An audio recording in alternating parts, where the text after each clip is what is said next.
Hello, everyone. I'm back.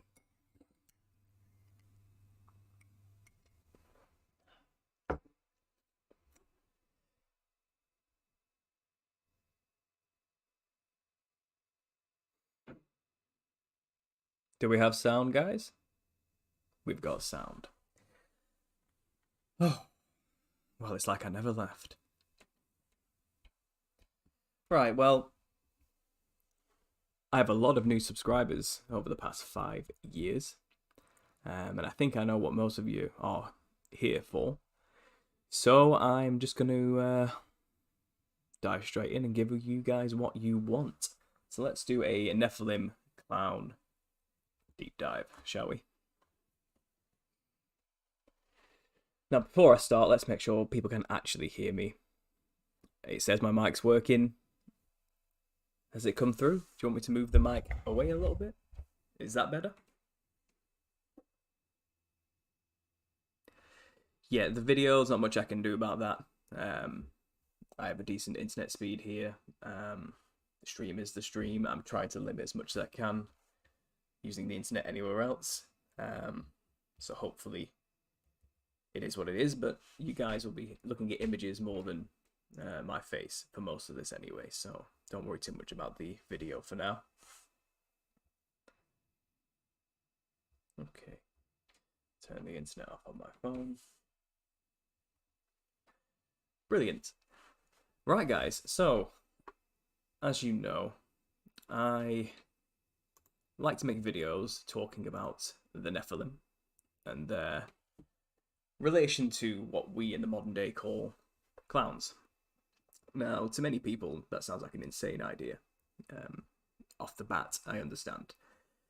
But when you actually start looking into this and looking into the cultures all around the world and the spirits that they tend to venerate and the clothes they wear and the art they create to depict these spirits that they worship, that they often call ancestor spirits or gods with a small g, you'll find there's similarities between them all, which I believe in the West we've amalgamated into this kind of strange image we call a clown. Most people who are into clowning may not actually know that this is where the iconography comes from throughout history. But we're not talking about things that are obvious to people. These are subtle things that have been weaved through history for so long that we've kind of forgot why we dress like this or why we design the things that we wear in these rituals to look a certain way. And I believe we can link this back to, well, the offspring of fallen angels looked kind of psychedelic. And, you know, what they looked like is exactly how these people in modern day rituals dress. So I want to go through some things I've compiled to prove this, basically. And since I stopped doing the work on this, when I had to go underground, I suppose, 5 years ago, there are other people who have picked up the mantle and carried on, and it's been wonderful to see, and I'm thankful for that. But today, I'm going to throw some more information at you guys. So let's dig right into it. I'm going to switch the screen over now to share my screen with you guys. And let's get some photographs up here. So I've been busy compiling many things. Now, I didn't really know where to start at first, but I kept getting this this advert on my Facebook feed, funnily enough, telling me that the Cirque du Soleil is coming to the UK. And I should book my tickets now to catch the new show called Curious, with a K. And this was the main image that kept being used to sell this show that was coming to London. So hopefully if this can load, I can start skimming through the images.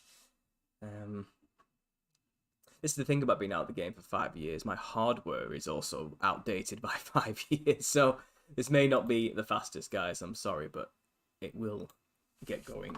And there we are. So I kept seeing this image everywhere. And this is a character in the new Curious show. She's supposed to represent radio waves and broadcast waves. The theme of Curious seems to revolve around a steampunk-like world in which a engineer of some kind has created a device which opens a portal, and then beings from another dimension keep pouring into the world, and this is one of them. Now, doesn't that just sound familiar? You know, beings from another dimension coming into our world. And this is what one of the beings looks like. And as we see, and as many of you who have already followed this series, which I'm sure you have if you've made it this far, understand that the black and white pattern is a recurring theme, which is very prevalent in this field of research. And lo and behold, here we have a black and white entity with a pale white face, bright red lips, you know, big, wide, bulging eyes. What I believe the Nephilim probably would have looked like in their own way. But of course, this is what we call a caricature. You know, this is a simplified representation of. This is a childlike version of the real thing. You know, this is not exactly what they would have looked like, but it has drawn influence from. So if we scroll through, you know, Cirque du Soleil is quite suspect in general. You know, they do a lot of acrobatics, you know, tightrope walking, you know, swinging from things, body manipulation, you know, but the outfits they wear and the symbology behind everything about it screams to me Nephilim symbolism. You know, these beings, they are representing the very beings we've been talking about in this clown series. So here we have the contortionists dressed in what looks like serpentine skin, fish-like skin, I suppose, but you know, the patterns, the polka dot patterns, the psychedelic imagery is reminiscent of serpent-like imagery.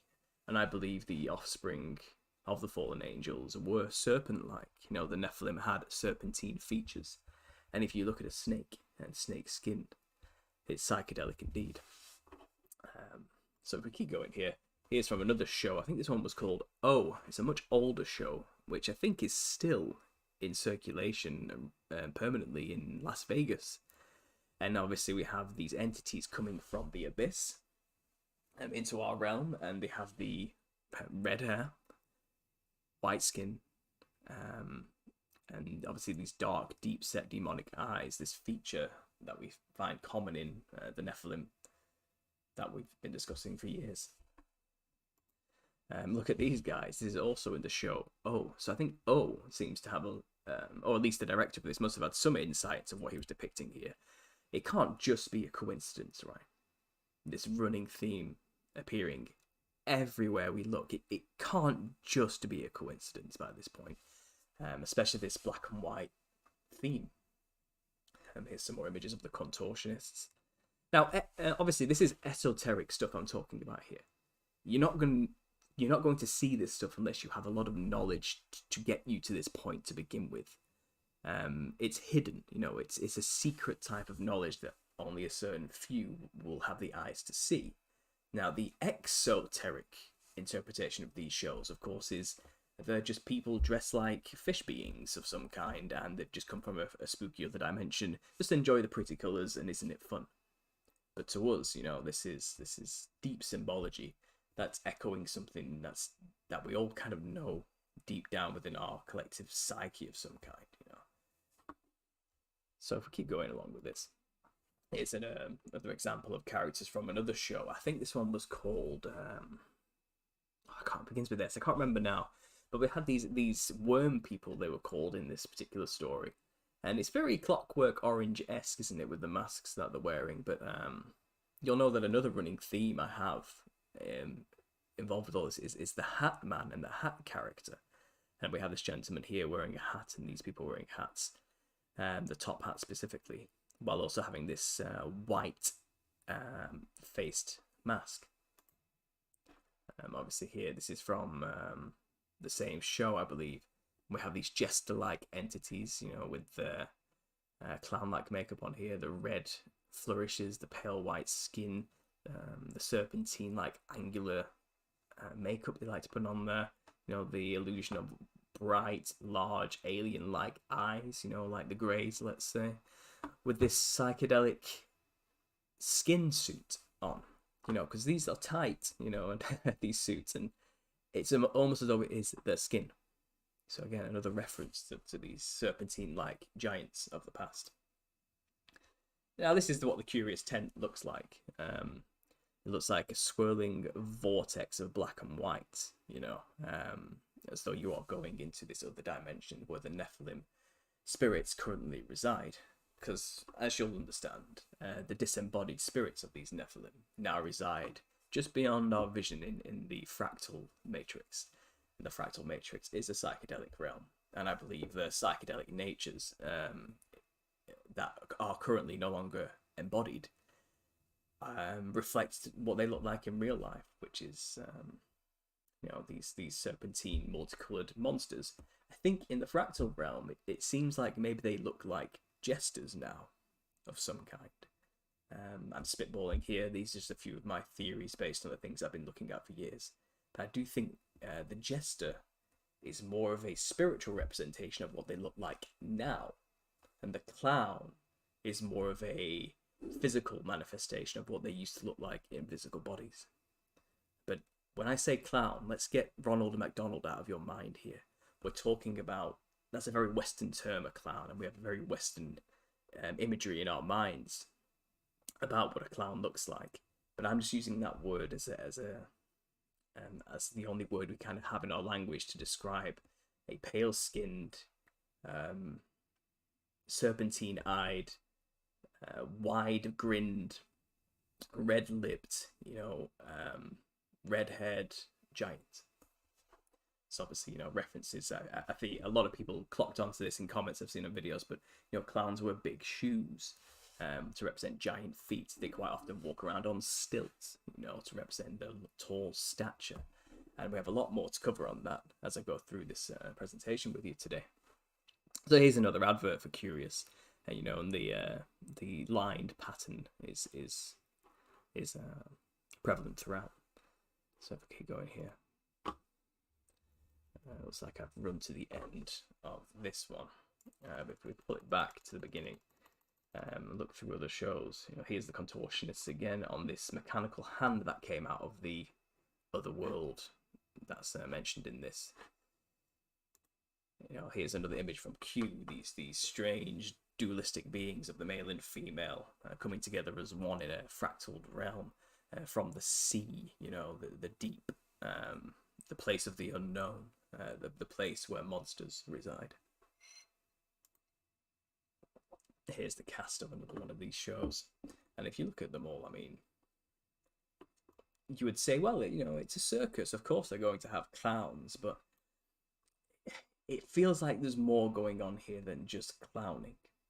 Because not all of these characters are clowns. They're just people in this realm, you know, who just happen to do a few flips here and there and dance. So why make them all look this way? It's bizarre. And obviously you have this ringleader up here wearing this fractaled black and white pattern thing with hair that goes really tall. Because obviously a common trope of the Nephilim from the skulls we've found is they have elongated skulls. So you find that these patterns here above the eyes of the clowns kind of is the illusory nature that they have very tall foreheads. So I thought that was quite interesting as well. I see Ian there has just realised what I was talking about. Yeah, the face paint makes the head look elongated.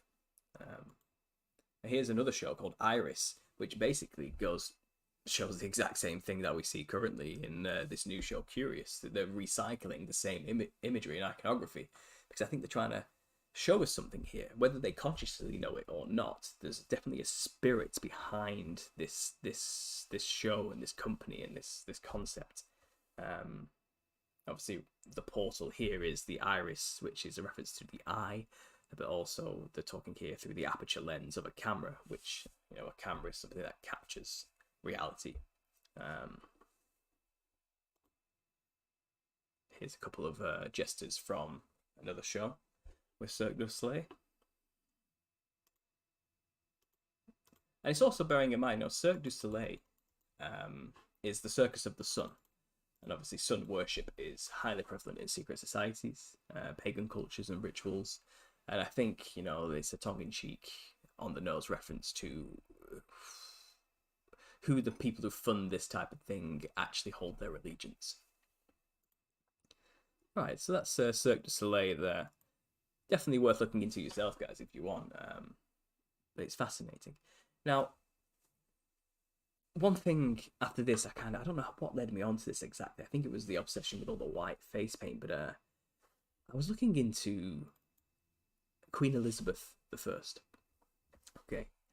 And she was known for basically using makeup like a clown. I mean, look at this. This is the quintessential clown once it decides to load. And then it got me thinking about what kind of makeup were they using to do this exactly. And it turns out the makeup is called the Spirit of Saturn. It's Venetian ceruse? Venetian ceruse? I'm not sure how to pronounce it, but it's basically a white, lead-based, vinegar-based makeup. And it's rumoured that Queen Elizabeth got some form of pox when she was very young, and her face was scarred quite horribly. And in her later years, she decided to, cover it up with this makeup heavily. But it's also said that she died of symptoms which could be considered lead poisoning. So it's very possible that this makeup, this high-end fancy makeup imported all the way from Venice, which only the high class used, having white skin like this was a symbol of, wealth and prosperity and not having to work out in the sun, and it was part of the beauty standards of the time. Well, it turns out this makeup that was in wide circulation was killing people who used it because it contained lead being absorbed into the skin, and repeated use caused lead poisoning. And it's rumoured that this is what actually killed Queen Elizabeth I. And I think it's just fascinating that they called this, the spirits of Saturn. I did have a web page up discussing this, if I can find it quickly for you guys.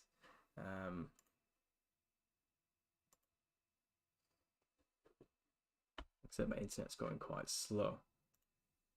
But I mean, in the meantime, look at the garb she's wearing as well.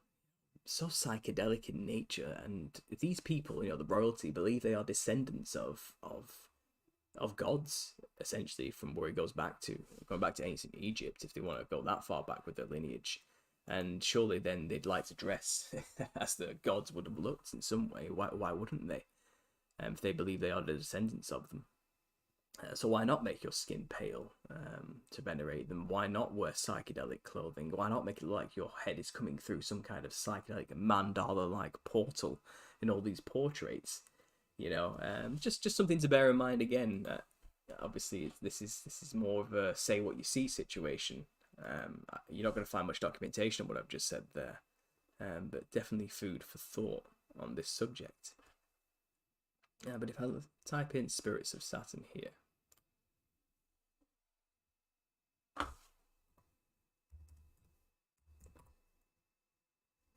Spirits of Saturn makeup, let's give some information on what happened here.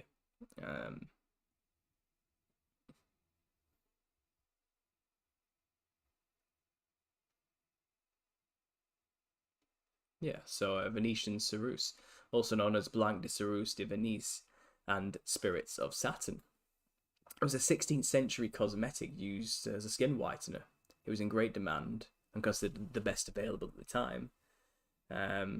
Supposedly containing the best quality white lead sourced from Venice.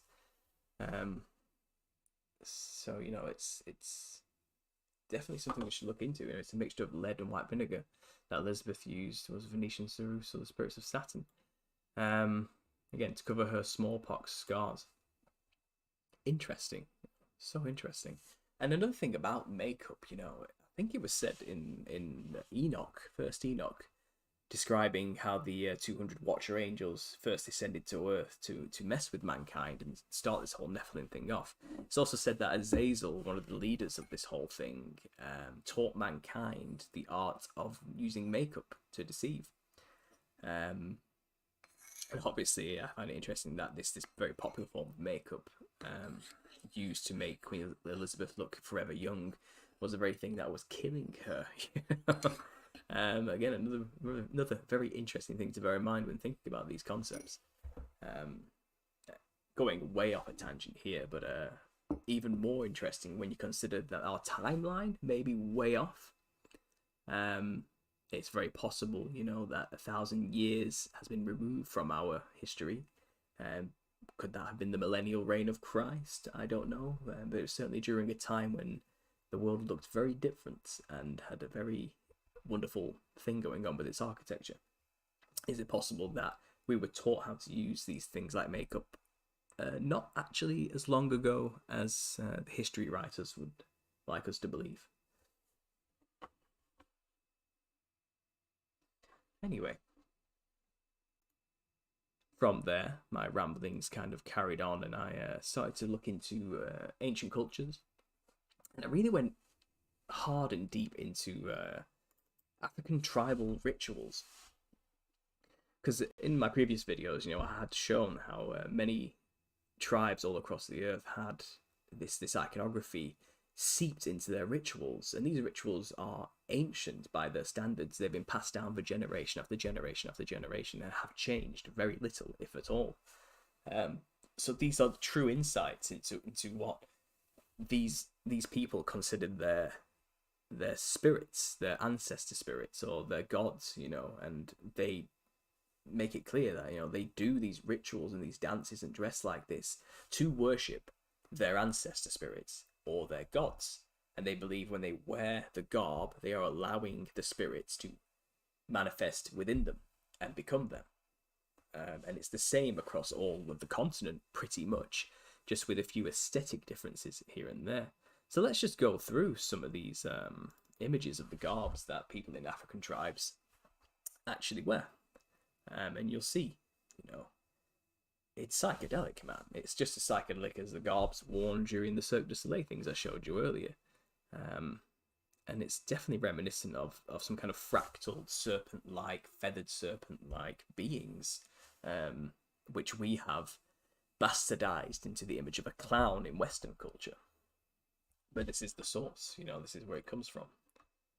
Again, look at this, a prime example. Look at the color of the face, the red-haired iconography. Now, where did they get this from? You know, they don't have technology to you know, they don't have what we have to find such imagery. This is orally passed down through tradition, you know, and it's the same across continents. It's not just isolated to individual peoples, you know. Look at this black and white checkered pattern here as well, you know. Look at the wide grin on this mask. Look at this being, you know, with the horns and all the colours, you know, and the serpent-like thrill of, let's say, the cobra, the horns, you know, animalistic horns, maybe like a bull, but also could they consider horns like a jester's cap that we've bastardized in the West. Here, insect-like beings as well, but the black and white theme persisting through a completely different culture. You know, extremely hairy beings, or beings whose body seems to be ethereal in some way. You know, they seem to have a form like a face, which they envision in the spiritual realm, but they seem bodiless, kind of like just wisps of energy, like we see manifested here by these people wearing straw, you know. Again, this another example of almost human-like in their visage, but with bizarre, erratic features, like people who see these entities struggle to tune them in, you know, when having visions of the spiritual realm. So this is kind of what they get. And look at this monster. Look at this thing. What is going on here? Look at the big lips with the jagged teeth and the huge mouth. Just covered in hair. Again, the same thing. Stripe patterns, you know, grassy features, these porcelain masks. This is more of a modern African culture that kind of does this now. But still similar vibes going on here. Here's obviously a more traditional Why make the face white? Why white of all things? You know, what have they all seen that connects this? And I think obviously we understand. I mean, look at this one. This is quite a common mask worn by the Malawi Chewa people, but they also have a group called the Niao. The Niao, I think it's pronounced. And the Niao are a substrate of the Chewa religion, who consider themselves a secret society, and they are feared among even the Chewa people because they worship death spirits, demons basically, outwardly. And when they do arrive and dance, they always do to celebrate the death of an individual or to cause death. This is another what they look like. They often dress in what they call, animism, animalistic, monstrous masks and costumes. Often these people murder other people and get away with it because even the authorities won't condemn one of these people because they fear them, because they understand that it wasn't them who killed the man, it was the spirit within them. So I can't blame the man for the death or the murder. I mean, look at this. Again, look at these peoples. The feather motif is quite common as well. I do believe many of the original fallen angels could have been seen as feathered serpents of some kind. Quetzalcoatl is a good example of this. No, this ribbon visage as well is really common. He has the serpent on his forehead here with one horn. But I believe it's all to depict a disembodied nature.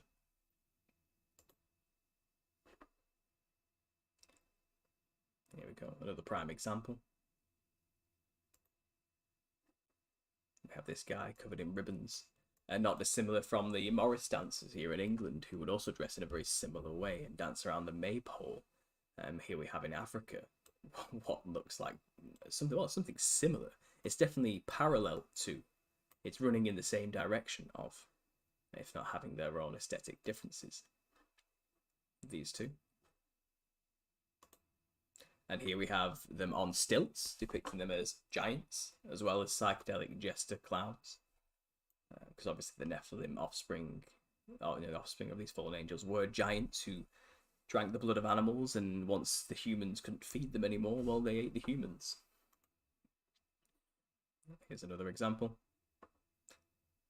Red face paint, red and white, the archetypical clown colours. This culture, believe it or not, they do these rituals when the woman becomes of age to marry. This is a common dance and thing they do to show that they are ready. But again, where does this come from? Realistically, it doesn't just come from thin air. There's a reason why these people dress like this, and you just look at the gods, look at the things they worship and venerate, and just like many people in the Western culture do with their idols, pop stars, and famous people, they try to emulate them, try to be like them, and copy what they're doing. And it's no different in these ancient tribes. Here we go again. These ones are really trippy, and look at the shape of these guys. Look at the big wide smile on this one. This is cut from a video you can find on YouTube yourself. But again, look at the imagery here.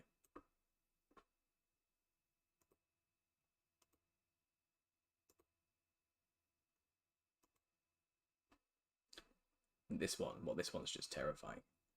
This one gives me the creeps. Look at this thing. Ugh. Those are some serious stilt skills as well. Or maybe this is just a statue, I don't know. But if there's a person under that, then fair enough, that's impressive. But still, creepy. Very creepy. Okay, so this is some information I want to read to you guys about the the Niao tribe. So, they hide in cemeteries. They wear scary masks and weird clothes. When darkness falls, they come out of the bushes, looking like wild animals. When someone dies, they dance.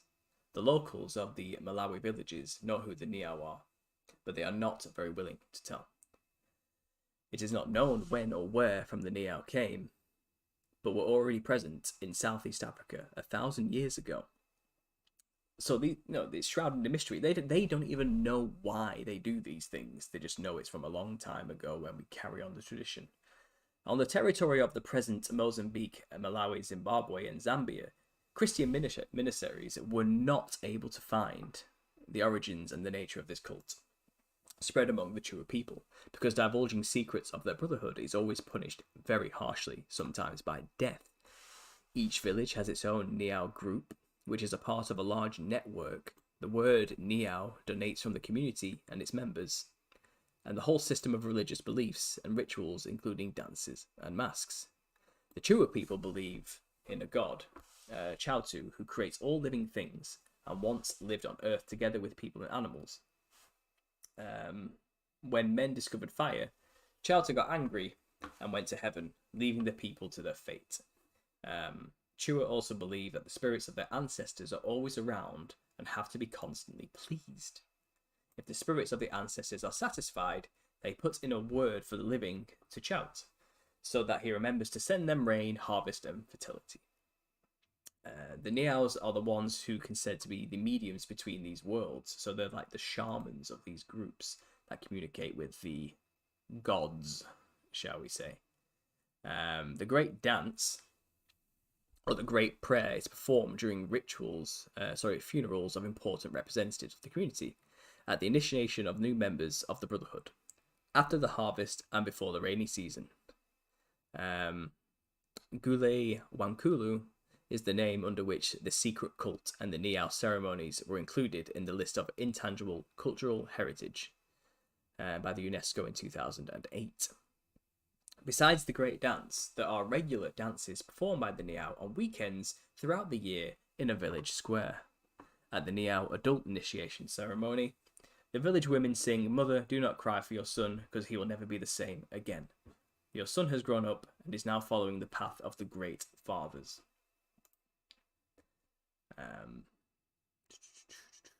The dancers, wearing wooden masks, coloured rags, and burlap, dance to the beat of the drums, rotating in opposite directions, making complex pirouettes, throwing dust into the air, and making animal sounds.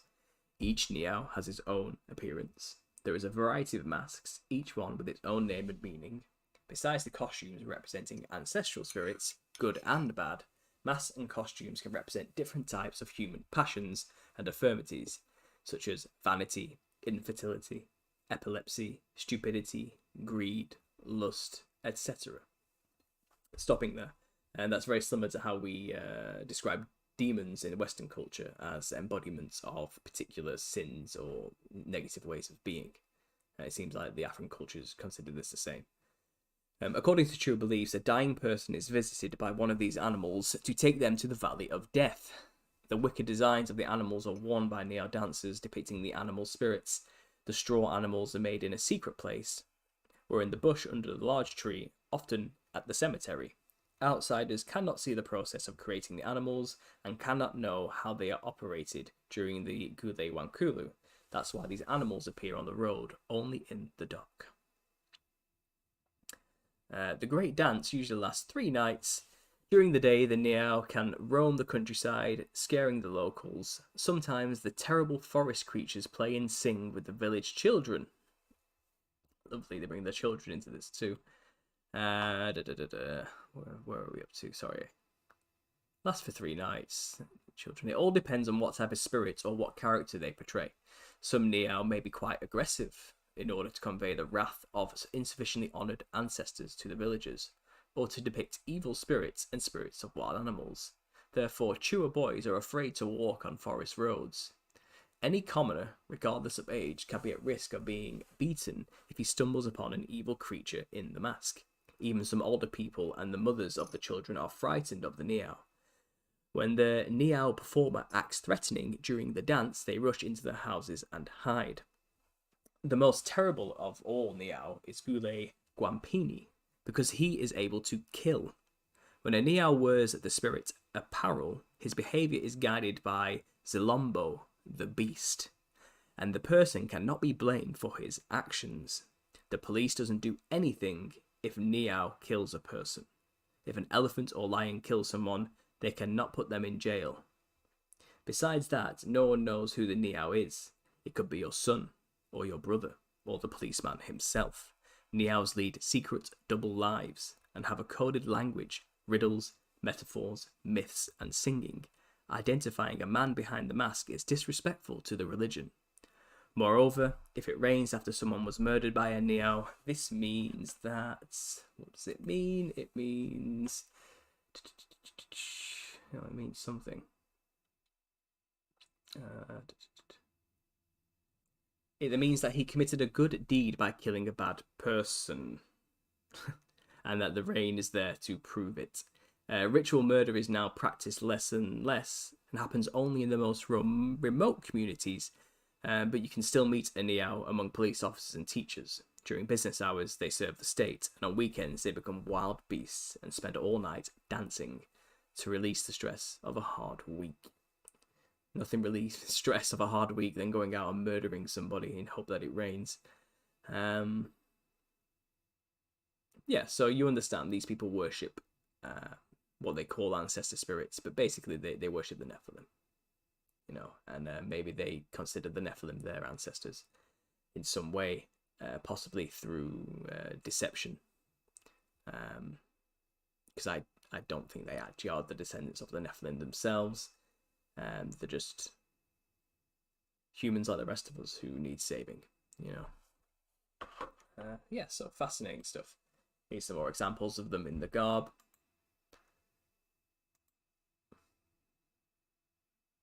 It's quite haunting, really, when you actually look at them in detail, aren't they? They are quite terrifying. This is less so, but still the psychedelic designs in the clothing.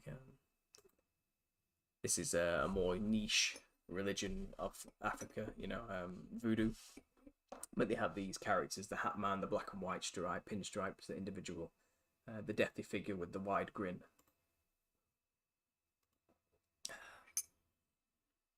Here's some more cultures dressed like those Nephilim spirits they worship.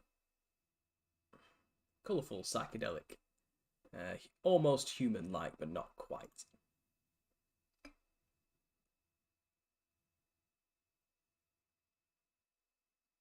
Okay, so there's some insight into African iconography and cultures relating to the Nephilim. But then, you know, the fun doesn't stop there. Let's just move across to my files. Let's see what else I've got for you guys.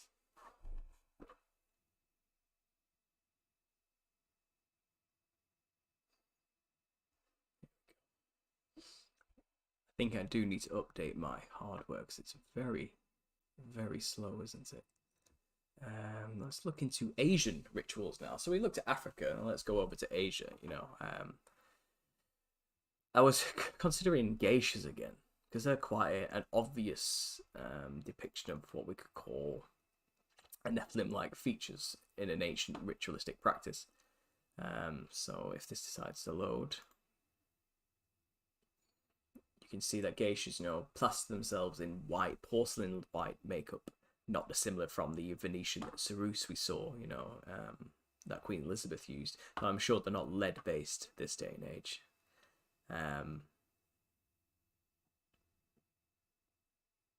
And obviously they have the red lips, and they make their hair out to make it as though their head is much larger than it actually is. Ghostly, spirit-like entities, you know, reminiscent of the archetypical Nephilim image. So if I can get this to actually move along, show you some things I've collected. Now, I didn't realize this when I first mentioned the geishas in one of my earlier videos, but they actually do another strange practice. Look, I thought this was interesting with the black and white pattern here. But they actually do a very similar strange practice. They blacken their teeth, which adds to this whole creepy, bizarre visage that they're going for here of being a spirit of some kind. They say they blacken their teeth with a charcoal-like substance in order to keep the teeth going and to hide their age, essentially. It's all tricks of makeup, because obviously a geisha can be any age if you put enough makeup on there to mask the flaws, and masking the teeth also masks just how old they actually are as well. But creepy, right? Strange. Very strange. Here's the face changes, another Asian practice. I think in China. But they also go for this whole psychedelic serpentine skin-like imagery with a lot of their ritualistic practices. This is one of the spirits that they depict from the past. I can't remember what it's called. A Sawaki Yukai of some kind. Here's another face changer. Excuse me.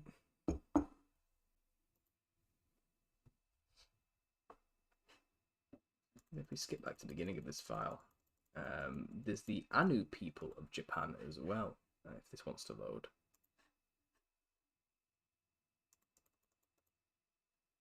Here we go. So you look at these people. This is actually a culture that's dying out in Japan now, but they're a very old culture, and the women, once they reach an age of maturity, they tattoo their upper lips to look like a large smile. It's not said why they do that anywhere to depict that they have come of age, but it's just something they happen to do.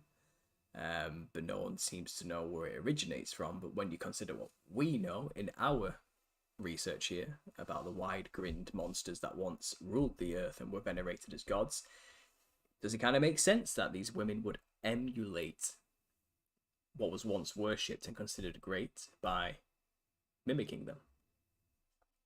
You know, it's very strange. Here's another example. I mean, look at the garb they're wearing here as well, the clothing. Very reminiscent of the black and white design, but I think they actually use blues and whites in this. Still a psychedelic imagery. Some more face changes here. Again, Hindu, Buddhist cultures have this similar iconography. I think this is Thailand that have this imagery here. Very serpent-like.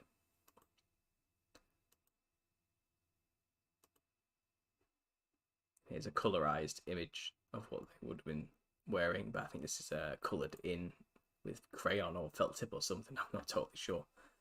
But you get the gist. I mean, they even put these patterns on their arms, this black and white wavy pattern as a tattoo as well. What are they trying to emulate? The beings I showed you earlier from the Cirque du Soleil, the black and white fractal beings, perhaps. Here we are, emulating the large skull.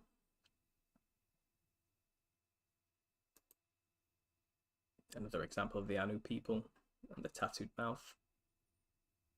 Very clown-like, wouldn't you say? But I doubt they would have referred to this as a clown. You know, that's just what we... This is one of the archetypes we've manifested into our image of a jester and a clown in the West. Some more here. Here's a more modern example.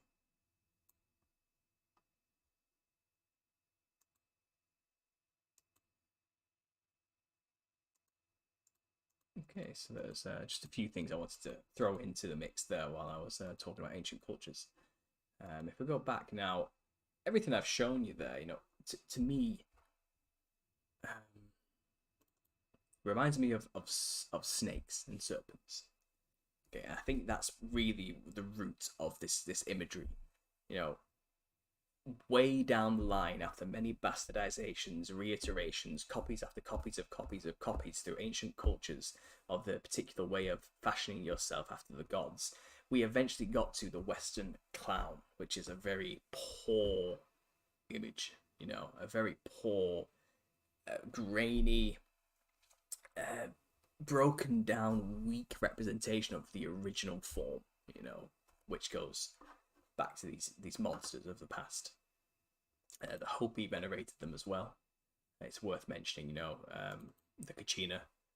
They have their own Kachina, which is the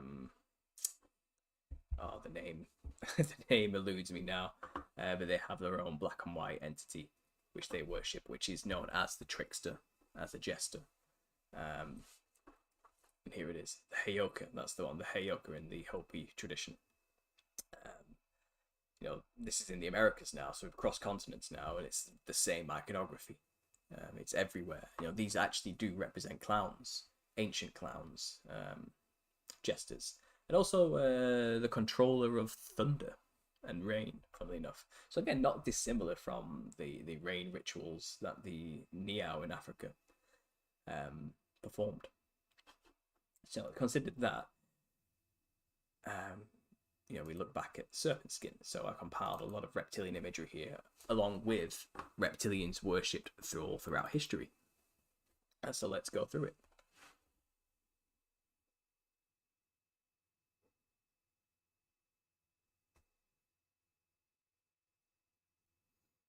If it would load.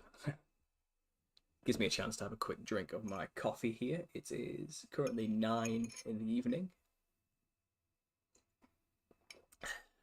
And I am getting tired, so let's have a look. Here's a representation of the Nagas in Indian culture. Serpentine female, half serpent gods, which are quite common. Here's obviously serpentine dragon-like beings from Chinese iconography. Feathered serpents, I suppose, quite hairy, and here's actual snakes. So as I go through these images, you can understand the link here to the Nephilim gods of the past, or at least the fallen angels which created the Nephilim. I think they were represented as animalistic in many ways, like this in ancient Egypt.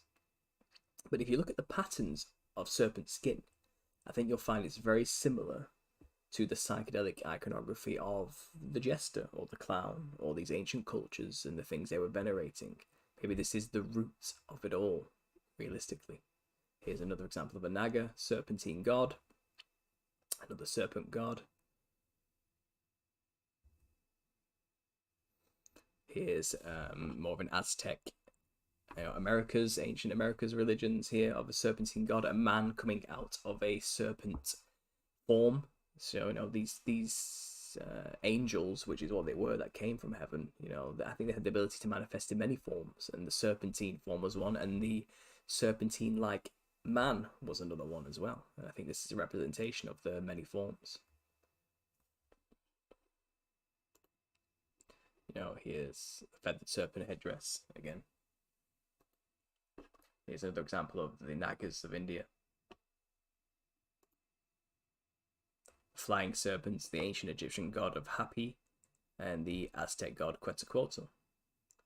We're seeing the same archetypical imagery, but we have a man flying within a serpent, a man flying or controlling a vehicle of some kind within a serpent.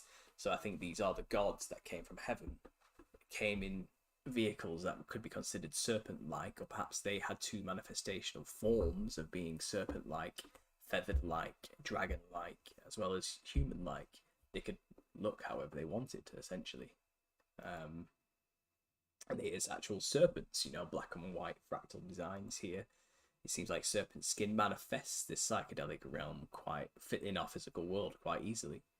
And they can come in many forms, shapes, and sizes. And here's again the dragons of China.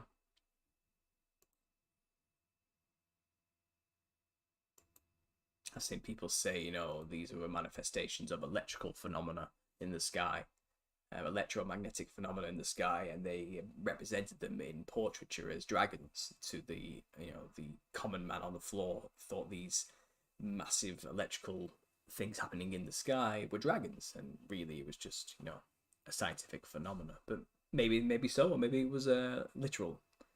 It depends on what perspective you take. Feathered serpents, feathered design of the gods. Here's the Nagas again. Going back to Egypt, the elongated features.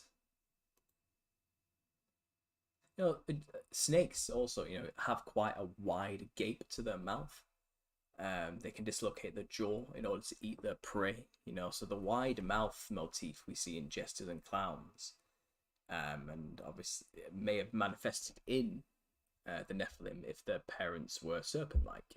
The Nephilim may also have had very wide jaws that could eat a lot of things, like snakes. Yeah, the connection could go on forever, guys, but this is just where my research has taken me over the past few days preparing for this return video I'm making for you. You don't have to look far before you start making connections and rolling with it and just seeing the similarities here across cultures. You know, here's a being of some kind, human or what, I don't know, but it looks very similar to what the people in Africa were wearing. But this is obviously across the world on a different continent.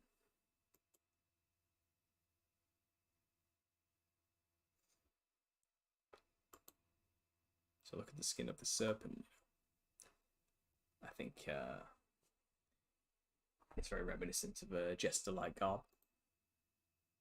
Sumerian stonework here, showing serpentine-like beings, half human, half serpent, with elongated skulls and heads. An example of Quetzalcoatl, the feathered serpent god. The same here. So I wanted to throw that snake element in there just for you to, you know, get a bit more of a baseline context to where all of this stuff really comes from. You know, we're not really talking about clowns here. Clowns are just the end result of thousands of years of filtering down the original concept, the Nephilim. I suppose clowns is quite sensational and it draws people in and makes them want to, you know, look into this more, which is great. There's plenty of things in popular culture about clowns I could talk about where they constantly make demonic references. And maybe I will get more into that in later videos. But right now, you know, with this comeback, I want to show the roots of that. This is based in ancient knowledge, you know, and things that are established. It's not just. It's just something we haven't really noticed and made connections to until recently when I started this in, what, 6 years ago?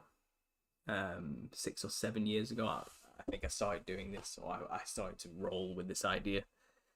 And, you know, the connections have just been rolling ever since.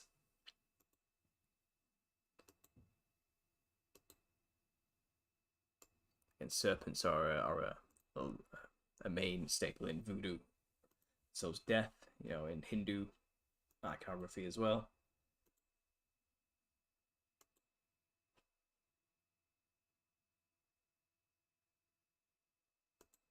Yeah, there you go, guys. I think that's pretty much everything I have to go through with you today. I've been going for about an hour on this now. I hope you found that information interesting. It's good to be back. I'm very thankful that I can be back. And I think maybe it's time we start to discuss just what happened 5 years ago and how I have managed to come back. It's a long story. I hope you have time to listen to it. So, I started this channel maybe... Well, I started in 2014, 13, but I was actually doing a lot of research into this stuff. And it's coined a very old phrase here, waking up, in about 2011, 2010, around the time, you know, the end of the world 2012 was rolling around. So I've been in this game for a long time, you know, I'm doing a lot of research, and the channel was basically the end of a university project. And after leaving university, I kind of had this baby I needed to grow. And the channel did grow slowly, you know, over a few years. But during that time, obviously, fresh out of university, I needed to find a job. And I got a job at a supermarket, just as a shop floor worker. And while doing that, in my spare time, I grew the channel, made videos, interviewed many people, and just generally was in the conspiracy culture world, growing and learning more about all the religious perspectives. And I slowly angled my way into, you know, understanding that the biblical perspective makes the most sense to me, and that's the lens I look at most of my research through now, because that's where I've ended up, you know. And my testimonies on the channel, it's something you look back on, but it's not something I need to get into right now. And as the channel grew and got to a point, it was well known within my work by all the staff that I do have this YouTube channel, and I put a lot of work into it. You know, I would book shifts off in order to be able to interview Gary Wayne, for example, Obviously, with the time zone difference of 8 hours, it's not easy to organise that. So I'd have to stay up late into early hours of the morning just to have an opportunity to speak to these people. So I had to make requests at work for these things, and it was no secret that Paul's the weird guy who has a conspiracy YouTube channel. It got to a point after working for the company for 3 years that I wanted to go up. So I went for management and I got the job. And I became a manager at the supermarket, and I had to move stores because you can't manage the people you've been working with as equals. You have to go to a new place with new people, so they don't know anything about you. So they'd be willing to take orders from you, if you understand. So I went through the training and I went to this store to do my training. And I ended up staying at this store, for a long time, 5 years. And after only maybe a year of being within this new store in this new role, I woke up one day and something just didn't feel right. I knew something bad was about to happen, and I don't know what it was exactly at the time, but something bad was about. I just knew I'm going into work today, and they're gonna ask me or pull me up about my YouTube channel. I just felt it, and I was right. I got called into the office by my manager and the area manager, who sat me down basically and said, Paul, we've found your YouTube channel, and we think some of the stuff on there, is quite problematic, and it could be considered offensive to, the diverse staff that Aldi hire. Because I had made a video not long before then where I had mentioned a lot about the rainbow people, let's call them, the woke types, and they didn't they were worried about how that would reflect on the business if it got out, and how the staff would respond to me as a manager if they found out I talked about this type of stuff. So I was given an ultimatum basically, and they told me, you can't be a manager and have this YouTube channel. And I was a young kid, I was only maybe 25 at the time. I just got this management role. I was earning more money than I've ever earned before, and I was scared. I didn't know what I would do without the job. And I just got rid of the channel. I had to go. And it was sad because this was during a time, when the channel was really taking off. I'd found this niche concept and people were liking it about the clowns, the Nephilim. And it felt like it was all just ripped out from under me. The rug was just pulled away. And there's nothing I could do.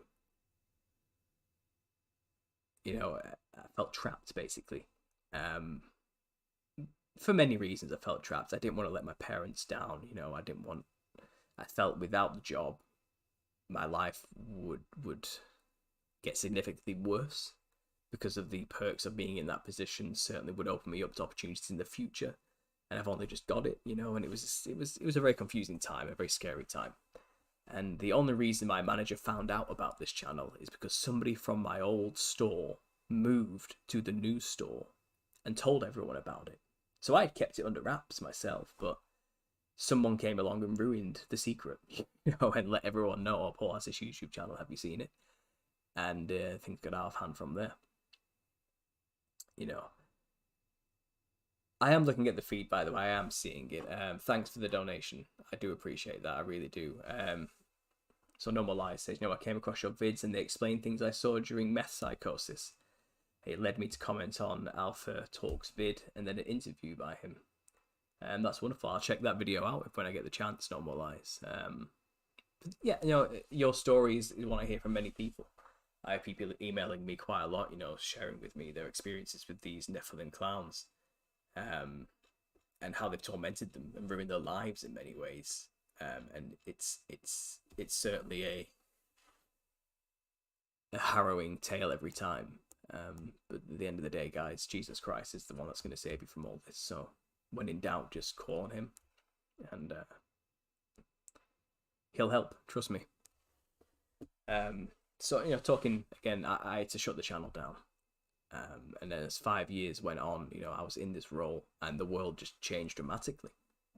It was around about this time, Trump came into power, and that brought with it a whole slew of talking points and divisions among many people, and the world kind of descended into a bit of a divided chaos. We really started to see the rise of the whole woke culture, the neo-Marxism, and obviously then COVID hit, and that just basically the whole world got shut down, and everything went crazy over that time where I didn't have this channel anymore.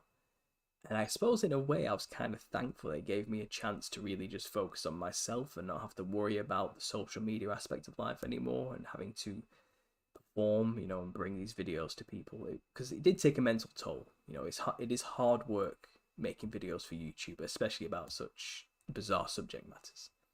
You put yourself out there and you are risking people judging you in ways you wouldn't want to be judged, and assuming things about you which just are not true. So not having the channel, I suppose, helped my mental health in many ways. And focusing on my life, I saved a lot of money. I met my soon-to-be wife. We're getting married in a month. I have a beautiful child now who's 14 months. I have my own place. So those 5 years of not being on the channel were a blessing in many ways. A blessing in many ways. But towards, the final year, I noticed a revival of people discussing the Nephilim clown stuff. And I was like, wow, it's still there, And I saw the work Conspiracy R Us was doing. I was like, good for this guy. He's really hitting the nail on the head here with his research, and it's wonderful. And it inspired me to be brave enough, thinking, well, it's been 4 years, maybe they forgot about it. I guess I could release my videos again about the clowns and no one would really notice or know. Much of the stuff has changed since then anyway. So I did. I made the playlist visible, and it brought an extra 5,000 subscribers to my channel over time. And I was blown away by that, and I was humbled by that, and I thought, maybe it's time to come back. Maybe it is time. But I still got this job, I still work in this place. Many things had happened which were slowly grinding away at me and making me think, do I really want to do this anymore? This work, do I want to work here anymore? I had a manager who tried to get me fired for accusing me of theft. I unequivocally proved that wasn't the case and was let off, but that left a very bitter taste in my mouth. And that was during a time when I was trying to go for a promotion, so it felt like I was being knocked down by this person who just hated me. And then the company changed its ways of how it does promote people, and then I felt even worse, as though I wasn't valued at all after 5 years of service as a manager, 8 years with the company. They were hiring people from outside of the company instead of promoting from within, so that hurt. And COVID took a massive toll because we were asked to do things no store worker should have to do. We weren't bouncers, but we were made to act like bouncers, and the public went crazy and treated us like animals and were incredibly abusive. And during that time, my grandfather died of COVID, as it was put down on the records, but really it was pneumonia. It was rough, the years were just one beating after another. Me and my partner were getting through it together, and thank God she was there. Together, I couldn't have literally gone through the past 3 years on my own. In that time we saved up our money and we put it into trying to get a house, but then all the house prices rose massively and we were priced out of the market, so that was no longer an option. My partner had a car crash and we lost a lot of money through that as well, and that was a scary time because she was pregnant. It was a scary time, a very, very scary time.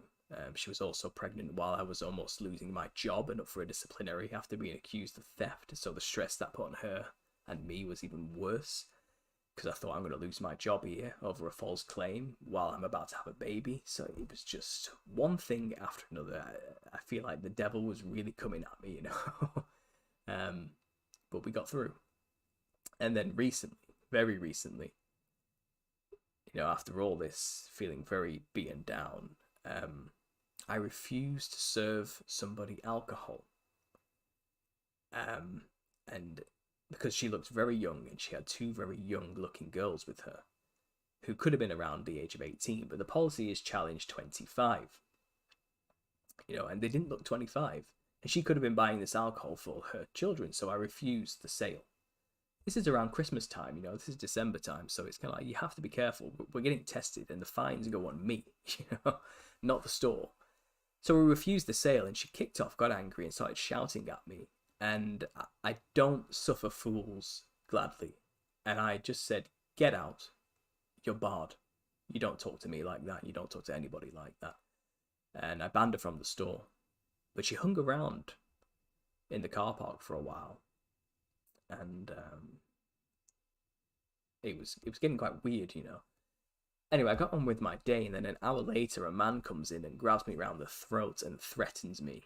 And customers pull him off me, saying, if you talk to her like that again, I'll kill you.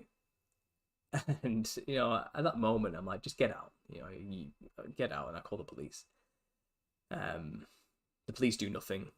They get nowhere. They don't even talk to her. They can't even find this woman, apparently, even though she has a local business in the area. I know her name. I know where she works. They never even bothered to do anything about it. I didn't press charges because the woman lived near me, and I didn't want to provoke a revenge attack of any kind. And after all of this woman had the audacity to go to the newspaper and say she was the victim, and the newspaper ran with it.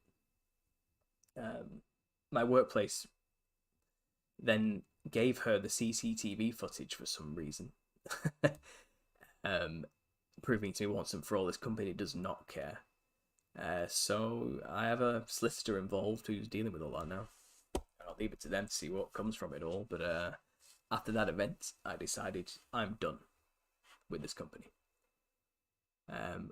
Me and my partner are both creative people. We're artists. And, I may be a good manager of a supermarket, but I am not a supermarket manager. I am an artist at the end of the day. I'm a creative person. So that's what we decided to do. We decided to both quit because we both work for the same company at this point.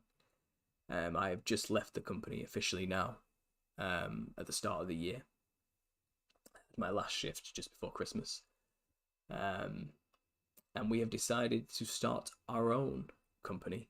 And we are now wedding, newborn, family photographers. And it's actually liberating and working. We already have clients.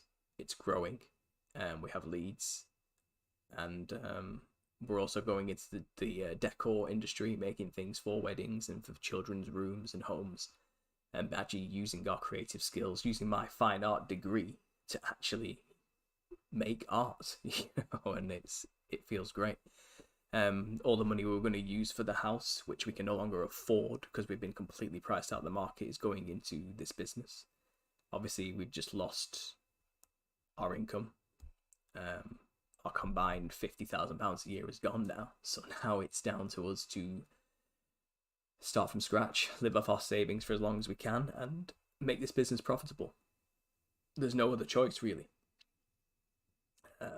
So here I am, back on YouTube, free, and able to do this again. It feels as though I was being beaten out of this job in order to come back and do what I actually want to do with my life. Maybe these tribulations were sent by God and not the opposite, I don't know. The volume's not low, I'm just speaking really low because I've been talking for a while. Let me have a drink.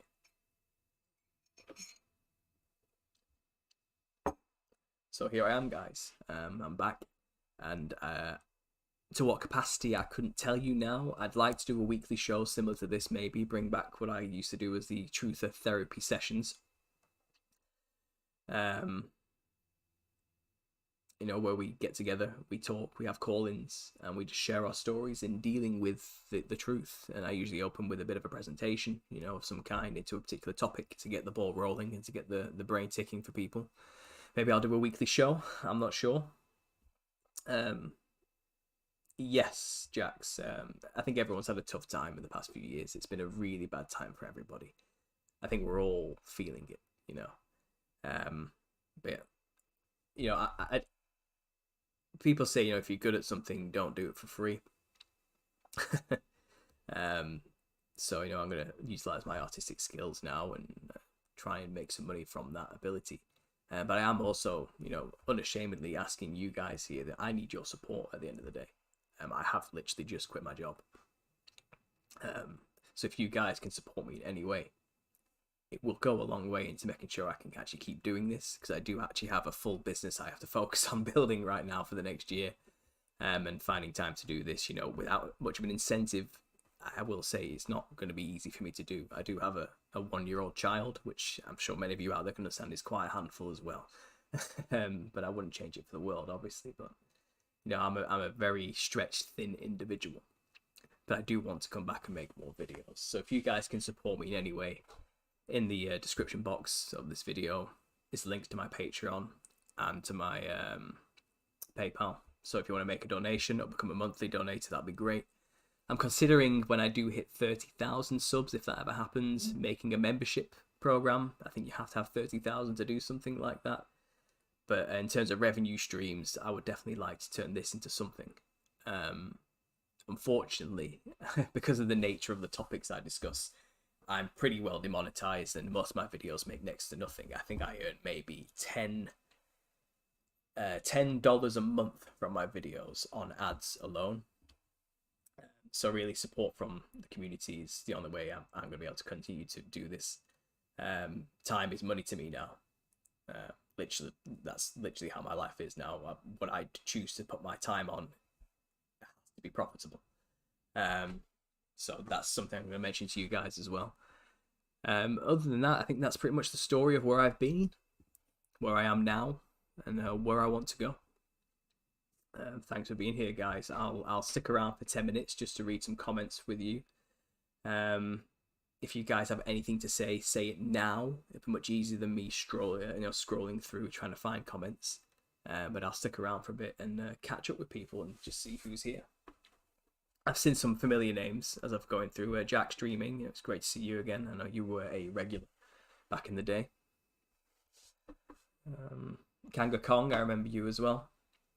I did see your super chat in the first one, but I was a bit preoccupied with trying to get this stream to work, so sorry I missed that. Could you just comment again what you said, and I will read it now, because obviously that stream's gone. I'm not going to be able to see that comment anymore. I think the money you sent will still come through, and I appreciate that, but I can't see that comment anymore. So if you want to say it again, Kanga Kong, I will read it now. And but you say you're speaking of artists, please read my super chat. It's from the first attempt of the live stream. So say it again, and I will read it. Obviously, you guys can see right now what I'm looking at, can't you? Let's just bring the chat up to full screen if I can. I think I've got to bring.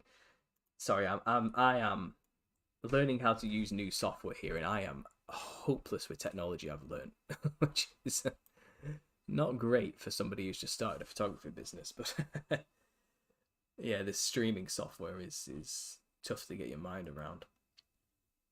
Okay, I can't make the chat any bigger, but here it is anyway. I can see what you guys are saying.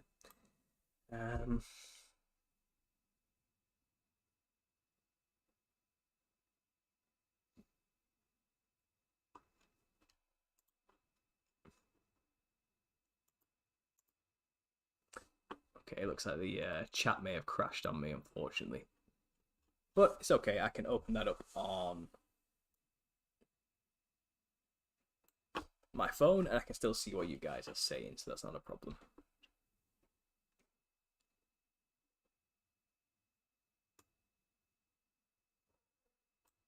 Here we go.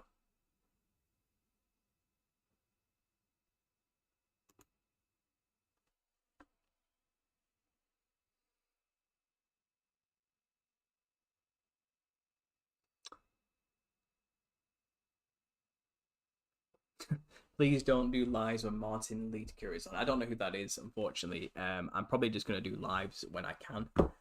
I'd like to try and keep it consistent, but my life right now is a bit of a scheduling nightmare. I'll always try and tell people in advance of when I plan to do it.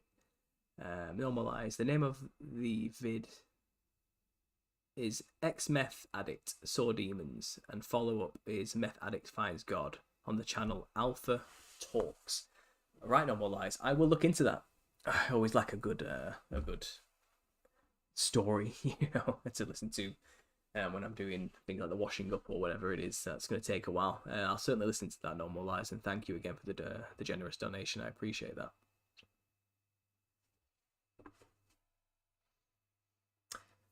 Yeah, Jack streaming. Like I said, I'm getting married in a month. That's another thing as well. And that how we've been planning, and another stress we put on ourselves. It's kind of everything happening all at once, But I'm happy that it's just around the corner and we're almost there. And I get to go and visit Paris on our honeymoon. So I'll be seeing a lot of Tartarian architecture, no doubt.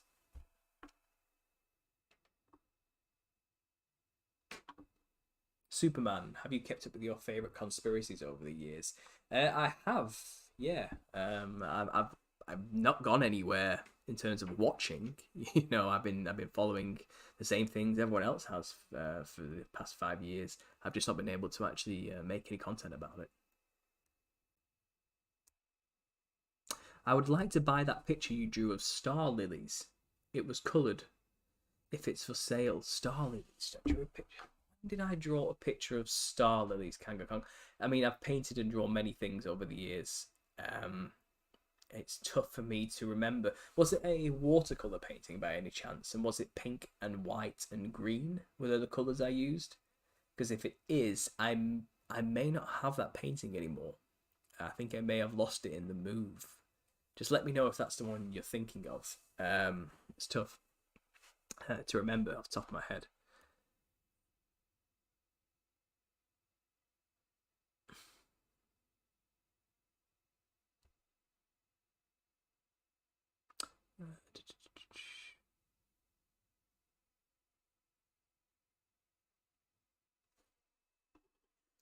Pamela Zbirink says, hi, I'm new, enjoy your videos, I'm from Nebraska. Well, hello, welcome to the Nephilim clown researcher family, I suppose. It's good to have you here. Thanks for the subscription, I appreciate it.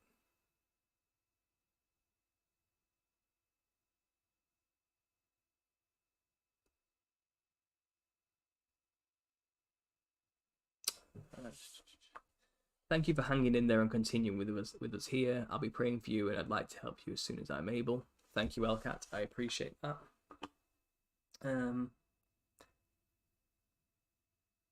You'd love Martin Liedtke. You should go on his show. You'd go down brilliant. But I'm always down to do a collaboration with other YouTubers. It's what I used to do quite a lot back in the day. I need to start getting in contact with all my old content creator friends, actually, and see if they're willing to have a little get together, perhaps a live get together. That'd be fun. I'd like to actually sit down and chat with Conspiracy R Us if I could. I think we could have a good back and forth, bounce ideas off of each other, and see where it's taken him recently. I actually am really into the whole Tartarian, I suppose, if you want to call it anything, old world concepts. That's obviously a new one that cropped up over the past few years into the conspiracy world, and that's one I've really heavily gone into and enjoyed. And I've always been an architecture fan myself in my own photography work, so finding this concept has really been a fun one for me, and I've loved delving into it. So that might be something I might make some work about too, to be honest.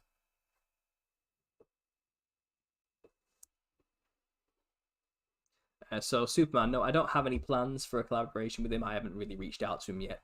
Funnily enough, he's not actually even subscribed to my channel, which I don't know. That's his choice, I suppose. But I'll try and get in touch with him, and I'll see if I can actually get something going with the guy. That'll be fun.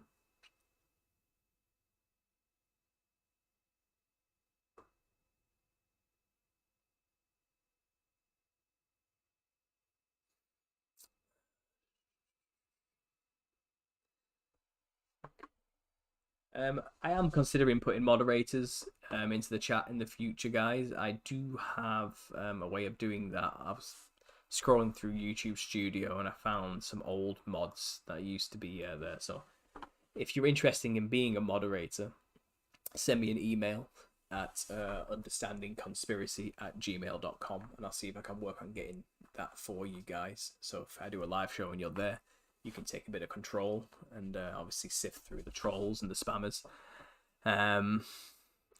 Obviously, I'm not just going to make anybody one of those. I'll have to have known you in some way, but I do have regular faces that I recognize, you know, and there's many of you out there. I would be happy to make a moderator. So reach out, and that can be something we can work on.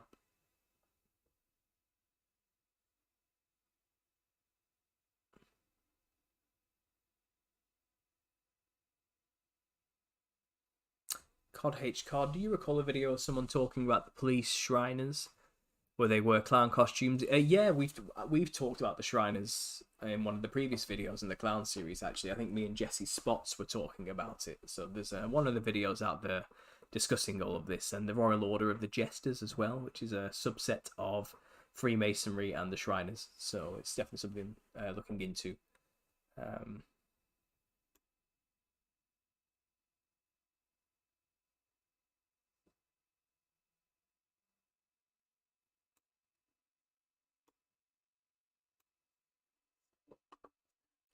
Well, my internet is not running very fast today, is it? Sorry, guys. I'm trying to get to the bottom of this chat again. Just give me a second.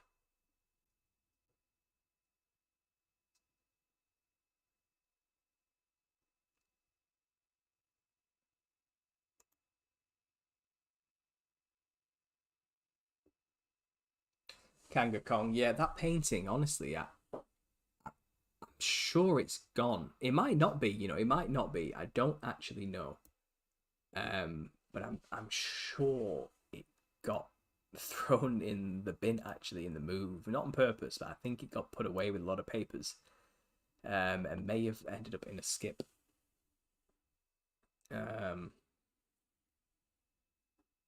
Yeah. So I'm not so. If I do find it, I will get in touch with you. I'll send you a message on Facebook in some way.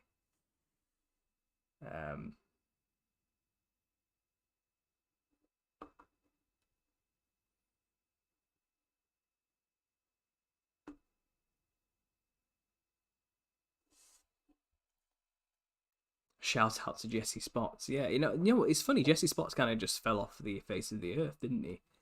I think he's making videos on Odyssey now, from what I saw, which is strange.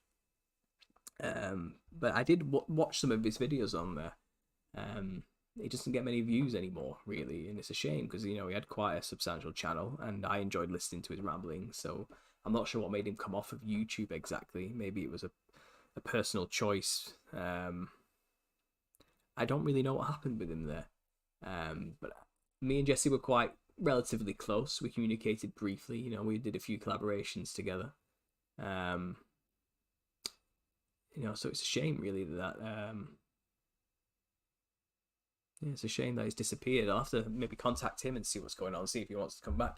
I have the feel sorry, I have the feeling he might actually not want anything to do with YouTube anymore. Maybe it's his fight back against the way YouTube has gone recently. I'm not 100%, but yeah, I will definitely get in touch with Jesse Spots and see what's going on with him. Definitely. So I switch back to my webcam. How am I looking? Am I looking haggard and tired? I sound haggard and tired. Right.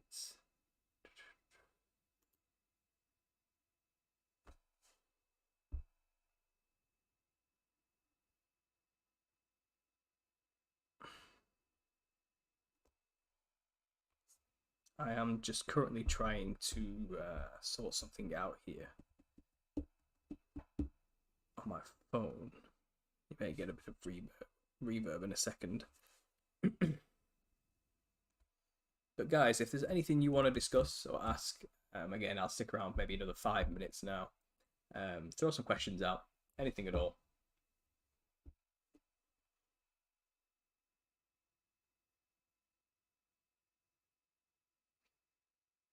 Kanga Kong, yeah, I've been wondering about the history of the Shriners. Again, yeah, go look at the video we've made on it where I'm talking with Jesse Spot. So we go quite deep into it. He actually knows quite a lot about it, to be honest. So he was quite a good person to talk to about it. He brought a lot of that information to me.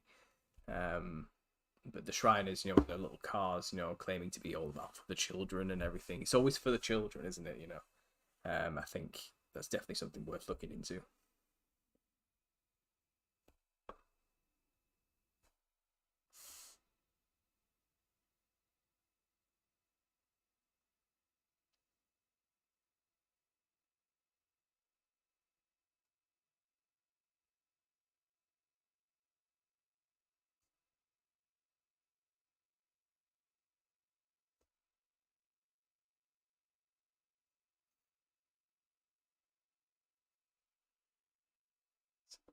It seems like the chat has frozen on me here, so I'm trying to get into it on my phone so I can just see what you guys are saying.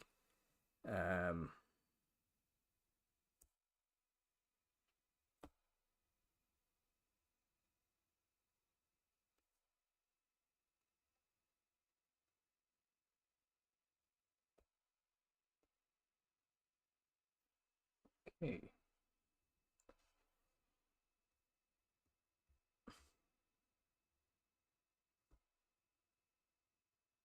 It's like someone asked me to play the guitar. It's a bit late for playing the guitar in this house. I have a sleeping baby upstairs, so that's not going to happen. But I appreciate that you remember I do play the guitar. That's thankful you actually remember that.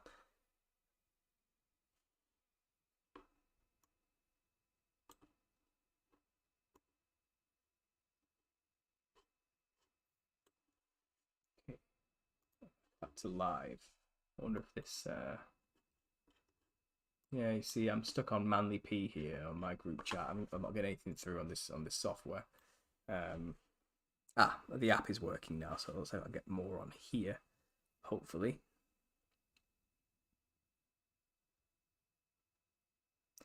Okay, Shane Oaken has now been removed from the chat.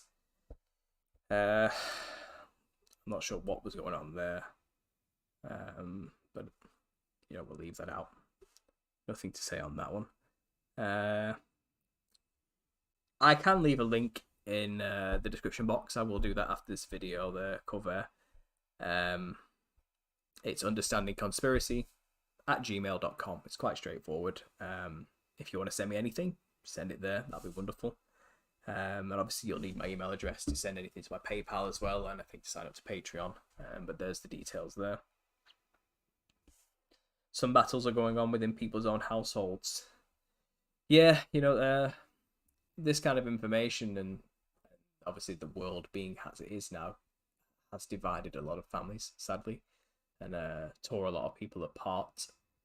And it's a shame, really. I think it's easy when you discover this type of thing to go a little bit overzealous with it and a bit overboard, and to put people off and push people away quite easily. So I think there is some onus on us as people who learn this kind of thing to be careful with how we handle the information and how we present it to other people. And you do have to, you know, wear, you know, protection gear when handling this stuff. You've got to be careful with it. It's volatile information, and not a lot of people will react well to it. And it might not be in your best interest or anyone's best interest to always just blurt this stuff out wildly to everybody. You know, sometimes maybe some people just aren't ready to know this type of stuff yet, and it would be better for your own relationships with them to keep it to yourself and slowly give hints here and there, perhaps. But everyone has their own methods and ways of handling this information, and I've tried in my channel in the past to discuss healthy ways, useful ways of discussing this stuff with people. It's tough. You know, I know it's hard, guys. I know. But there are ways to talk about this information and not lose all your friends and family. It's tough though. What are your opinions on drag queen story time and the Carmelite demons get up they usually were? Well, I haven't done a video on it yet, but obviously the whole drag queen thing is clearly some kind of possession deal here, as they blatantly represent Nephilim, clown-like, jester-like deities. And it speaks for itself, really. It's a little bit on the nose, if you ask me. I'm sure I don't really have to even make a video about it. I think it's obvious once you understand the things we already talk about. I haven't watched Graham Hancock's Netflix show yet. No. I have heard things about it, but no, I haven't actually watched it. Do you have an old computer or something? Well, I didn't think I had an old computer, but I realised it's actually about 8 years old now, so maybe I do. I'm sorry, this is the best I can offer you guys right now until I update my hardware, but I don't exactly have, thousands of pounds in the bank just to blow on a brand new laptop, so deal with a bit of lag is all I'll have to say about that. I believe you will do well in here, Paul. Yeah, my name is Paul. Thanks for saying that. I appreciate it. Oh, fun. Perfection is pointless. Information is key. Well, thanks, Slick Firmament, for the support there, but I don't think he's trying to be mean. It is what it is, you know. It's really hard to slow down and give hints. It is. It's tough. It's tough to talk to people about this stuff. It really is. I think it says a lot about our character for our ability to sometimes just step back and assess before speaking. You know, it's not easy to do. It is something we do all have to learn to do.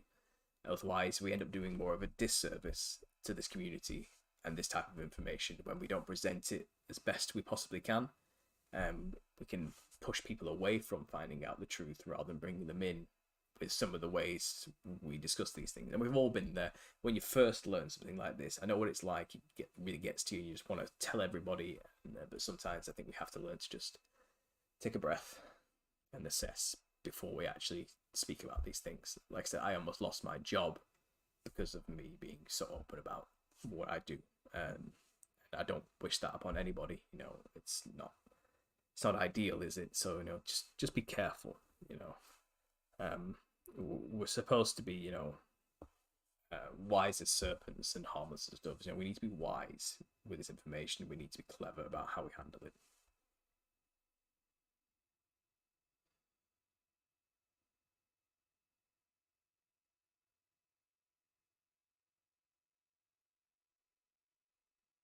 My rent's gone up as well, Kanga Kong. Honestly, no, I understand. Um, like I said, don't break the bank trying to support me or anything, but I am asking for your support. At the end, if you can give anything at all, even just $1 or £1 or two or whatever it is, it will go a long way for me. At least give me the assurance that people actually want more of this. You know, it's all about incentive at the end of the day. But thank you for anything at all that you can give. That'd be wonderful. Run Sea Cleaner. Yeah, I do have Sea Cleaner on here actually. I guess I haven't run it in a while. I haven't actually used my laptop in a long time until very recently. Because everything you can do on your phone these days, you know, and not something like this live stream. Obviously, you need to power up the old hardware, which I've done here.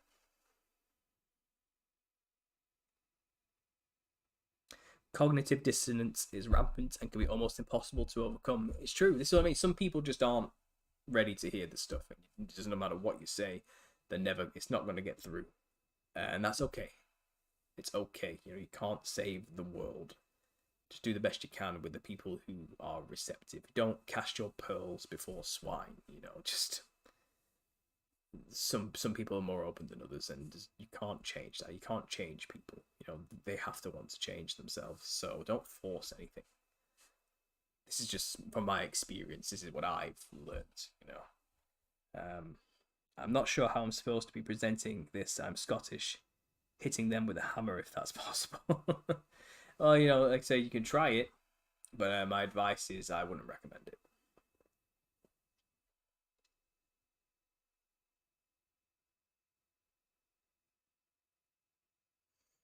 Um,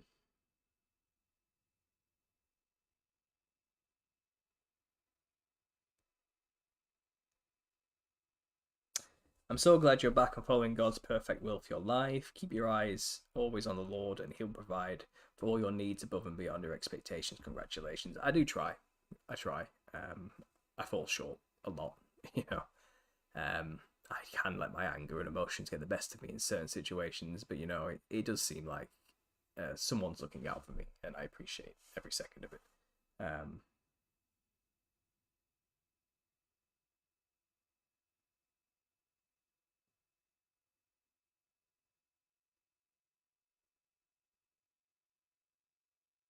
I have Asperger's, hard to keep it to myself. Well, yeah, like I said, to do the best you can. But it's always good to be just conscious that you've got to be careful. We all have our own ways of doing things. I'm not here to say my way is the best way. It's just some friendly advice.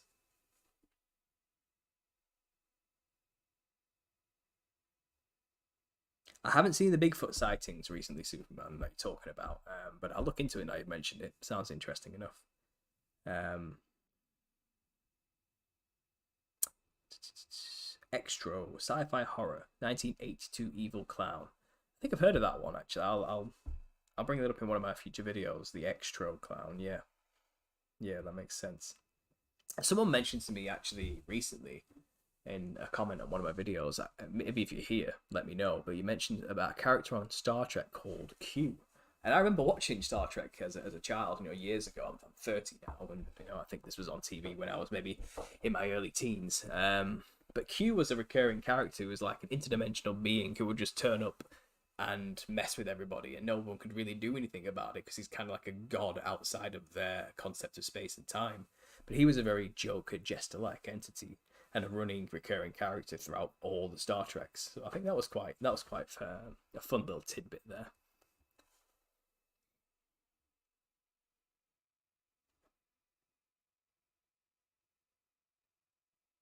Michael Aquino, the guy founded the Temple of Set. He was a high-ranking official in PSYOPs in the military and was also a teacher in universities and had his hands in NASA. I have heard that name, actually. That takes me back to my initial research into all this years ago. Or maybe I'll have to do a quick refresher course, but I have heard of Michael Aquino before, and thanks for the reminder.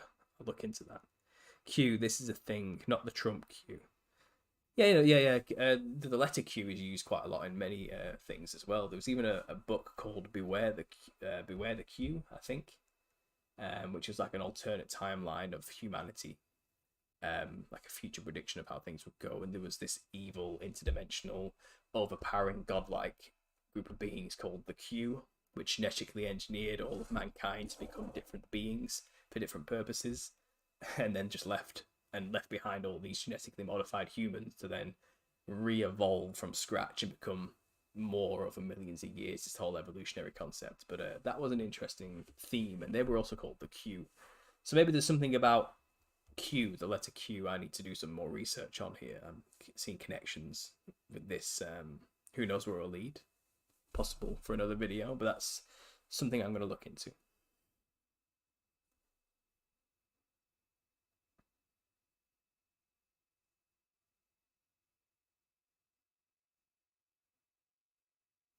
Clown 2014 is an interesting movie. Terrifier 2016.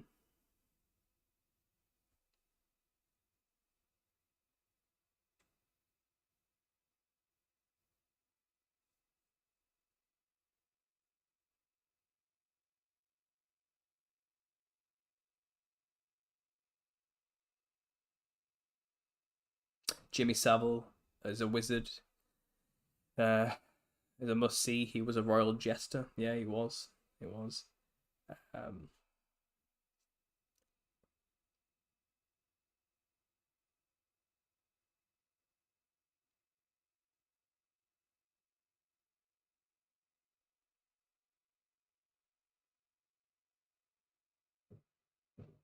Rose Garcia said she had an LA Marzulli interview. She watched one, and the guy said he was abducted by aliens, and the entity looked like a clown.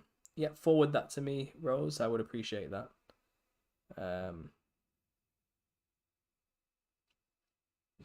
Right, guys. I think I'm going to wrap it up. It's almost 10 o'clock. That's almost 2 hours for the stream. I think I've exhausted as much as I can talk about today about the Nephilim clowns with the information I've provided. I will try and compile some new stuff for the next time I do this for you guys. I will probably clip the start of the first hour of this video, and make a new video for the Nephilim Look Like Clown series from it. A new installment. I think I'm up to episode 17, so this will be episode 18. I guess you're the guys, first people to see it today, who joined me from the beginning. Like I said, please donate anything you can, or sign up to Patreon if possible.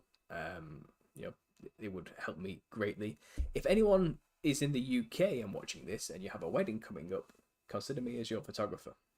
You know, send me an email if you're interested. I will leave the email address in the comment section of this video. Sorry, the description of this video. But guys, I'm gonna have to call it a night because I will be woken up at 6 a.m. by a screaming baby, no doubt.